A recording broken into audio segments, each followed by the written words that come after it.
You're listening to Swift News, your daily news briefing in just 10 minutes. This is episode 41, and it's June 13, 2025. Let's get into today's stories. Okay, wow. That was a lot packed into a few minutes, as always. If you feel like you just got hit with a wave of global updates, you're definitely not alone. Yeah, those briefings are dense. So much information flying by. Exactly. So what we want to do now in this deep dive is just take a breath. Let's unpack some of those key stories from June 13th. Try and figure out what really matters, maybe see some connections between them. That's the plan. Give you a bit more context, some insight, maybe answer that why should I care question on a few of these headlines. Sounds good. Where should we start? Politics seem pretty busy. Yeah, definitely a lot on the global stage. We heard about summits, trade talks, humanitarian reports.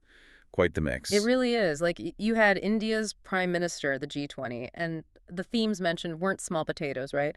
Global economic cooperation, climate action, and digital innovation. All massive topics. It really shows what's on the agenda for major world leaders. A balancing act. Absolutely. But then, almost in the same breath, you hear about that UN report on Yemen. Right, calling for more aid, pushing for conflict resolution. Yeah. It's a stark contrast, isn't it? Yeah. High-level future planning versus immediate critical human needs. It puts things in perspective. And then there were those U.S.-China trade talks concluding in Geneva.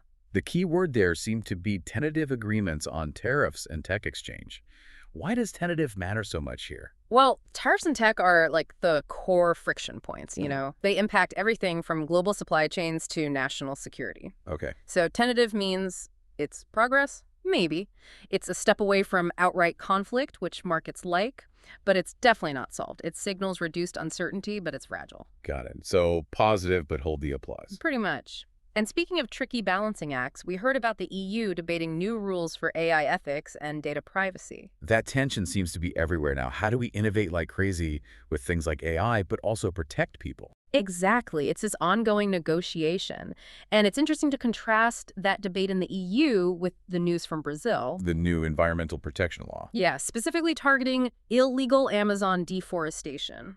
That's not a debate. It's a signed law.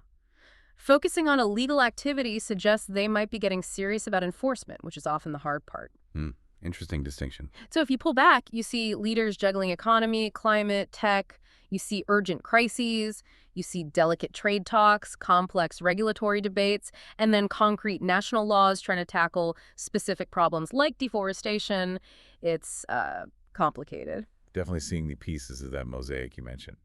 Okay, let's pivot to the economy. The briefing mentioned markets reacting. Oh, yeah. Big positive reactions. Stocks were up across the board. Asia, Europe, the U.S. And that was mostly tied to the U.S.-China trade news, even the tentative part. Absolutely. Markets hate uncertainty more than almost anything. Even a hint that trade tensions might ease is enough to spark optimism. Makes sense. Then there was the India Manufacturing Update PMI hitting a 2-year high. What does a high PMI actually signal for an economy? PMI, the Purchasing Managers Index, basically measures the health of the manufacturing sector. A 2-year high suggests really strong expansion. Think more new orders, increased production, maybe even hiring. It's a concrete sign of economic momentum. So a positive indicator there. What else stood out? OPEC plus decisions. They decided to maintain current oil production levels. The reason cited was steady demand forecasts. Meaning they don't see a global economic slowdown impacting energy needs anytime soon. That seems to be their read on it. Suggests confidence in ongoing global activity. And the Japanese yen strengthening. Yeah, linked to positive economic data and export growth. Essentially, when an economy looks strong and its exports are doing well, its currency becomes more attractive internationally. Okay. And finally, that World Bank fund, $3 billion specifically for sustainable infrastructure. Right. The key there is sustainable. It shows a major global investment priority shifting. It's not just about building roads and bridges anymore. It's about building them green and resilient for the long haul. So, putting the economic pieces together, market optimism from trade hopes, strong manufacturing signals in India, stable energy outlook, and focused green investment. What's the overall picture? It paints a picture of maybe cautious optimism, resilience, perhaps? Despite all the political complexities, there are signs of economic strength and a clear focus on sustainability. And, you know, these big trends eventually trickle down. They can impact everything from the prices you pay to job opportunities in your region. Good point. Okay, let's shift gears again. Technology, always moving fast. What caught your eye? Well, Apple's latest AR headset unveiling got a mention. Enhanced immersion, better battery life. The usual upgrades. But AR itself, Hmm. it feels like it's always almost here. What does this kind of steady improvement suggest? It suggests the vision is still very much alive. Moving computing beyond just screens, overlaying digital info onto the real world. Each improvement, like better battery or more realistic visuals, gets us a step closer to that potentially changing how we work, learn, maybe even socialize. Interesting. Then the Google news on quantum computing, a new milestone in processing speed. Quantum always sounds like science fiction. Why is it such a big deal? Because it could be revolutionary. Quantum computers tackle problems in a fundamentally different way. They could theoretically solve challenges in medicine, materials science, cryptography that are just impossible for today's best supercomputers. So every milestone, even if it sounds small, is significant progress towards that potential. Still sounds a bit mind-bending, but I get the potential. Hmm. We also heard about India's ISRO launching a solar observation satellite. Why monitor space weather? Space weather, solar flares, geomagnetic storms, it can actually have a big impact down here. It can disrupt satellites, GPS, power grids, communications. Oh yeah, so monitoring it helps us predict these events and hopefully protect that critical infrastructure we rely on. Okay. Didn't realize the sun could mess with my GPS. Good to know. Mhm. And back on Earth, Tesla expanding its EV charging network in Southeast Asia. That geographic focus is telling, right? It shows where they see major growth potential for electric vehicles. Building out charging infrastructure is key for adoption, so targeting Southeast Asia suggests they think that market is ready to accelerate. Makes sense. Infrastructure is key. But then, the counterpoint. Hmm. That warning from cybersecurity experts. Emerging threats targeting critical infrastructure? That sounds bad. It is very concerning. We just talked about space weather hitting the grid. Imagine deliberate cyber attacks targeting energy, water systems, transportation. These aren't just data theft. They can cause real-world disruption and harm. The term emerging threats means the attackers are constantly evolving too. So the tech landscape is exciting and terrifying all at once. Huh? You could say that. You've got amazing innovation like AR and quantum, practical stuff like space weather monitoring and EV charging, but also this constant growing need for security against new threats. It's a real duality. Definitely. Okay, maybe something a bit lighter. Quick check on the sports updates. Sure. India's cricket team gearing up for the Asia Cup, always big in that part of the world. Building on recent success, keeping the momentum going. NBA Summer League kicking off, too. That's always fun for spotting new talent. Yeah, showcases rising stars, international players, it's the pipeline. And the French Open tennis just wrapped up a historic season, apparently. Grand Slams always deliver drama. We also heard about India's women's hockey team performing well internationally. Good to see that success continuing. And then the ever-present Olympics countdown, Paris 2024, finalizing venues and security, just reminds you of the sheer scale of organizing that event. So it's really just a snapshot of the global sports cycle tournaments ending and beginning, teams preparing long-term planning for massive events like the Olympics. Exactly, a pulse check on competition and preparation worldwide. Right, moving on to arts and culture. What was making waves? Well, Taylor Swift's tour breaking attendance records globally with Reputation, Taylor's version, just a phenomenon.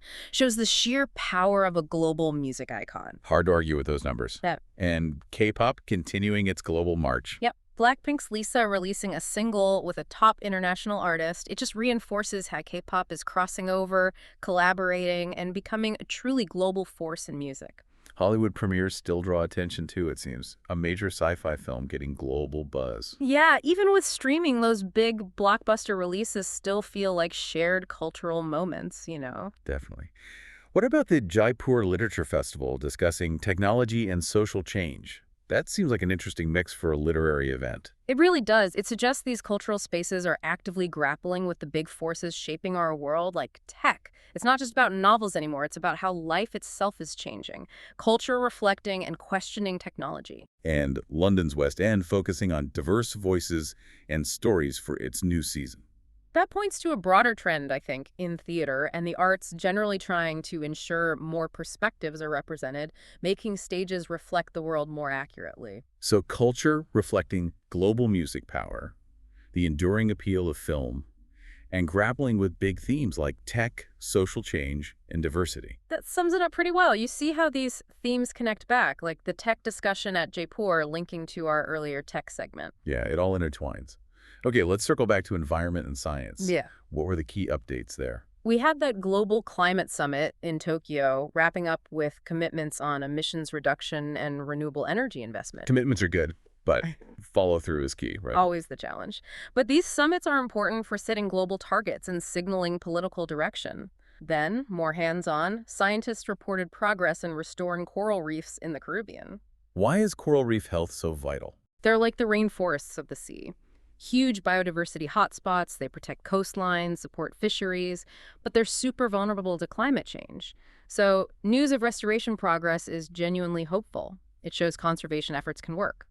That's good to hear. And NASA's Artemis III mission gearing up for launch later this year. Right. Artemis is the program aiming to return humans to the moon, but with an eye towards establishing a long-term presence and eventually going to Mars. It's the next big leap in human space exploration. Ambitious stuff. Back on Earth, India expanding EV incentives nationwide. How much do incentives actually help? They can be really significant. Making EVs cheaper or easier to buy directly pushes consumers and businesses towards adoption. Doing it nationwide in India. That's a major policy push for green transport. And finally, Kenya's reforestation campaign hitting over 70 million trees planted. That number sounds impressive. It gives a tangible sense of scale, doesn't it? Planting trees is a direct way to capture carbon, fight climate change. 70 million trees is a serious on-the-ground contribution. So from global policy at summits to specific science like reef restoration and space missions, plus national incentives and local action like tree planting, it's a multi-pronged approach. Exactly. Tackling big environmental challenges requires all those levels working together. Okay, one last area, the more human-scale stories. What stood out? That young Indian innovator with the low-cost water purification system for rural communities, that's innovation meeting a fundamental need directly. The low-cost part is crucial for accessibility. Absolutely. Then the Canadian firefighters receiving awards for battling wildfires. A story of human dedication in the face of, frankly, worsening climate impacts. A reminder of the human cost and response. And the Brazilian environmentalist honored for protecting Amazon biodiversity. Yeah, that connects back nicely to the new law we discussed. It shows how individual passion often drives the advocacy that leads to policy change. The personal pushing the political. Right. What else? Germany's urban greening projects improving air quality and health. That highlights the immediate local benefits of environmental action. Greener cities are healthier cities. True.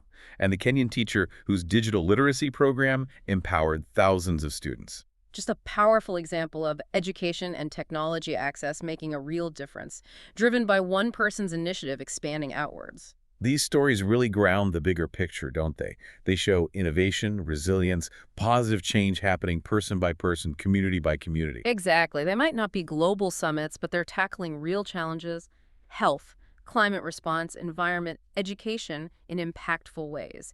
It's important to see both scales.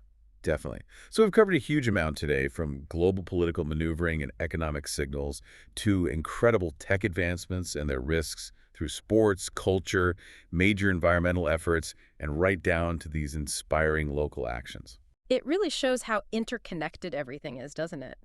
An AI debate here connects to a teacher using tech there.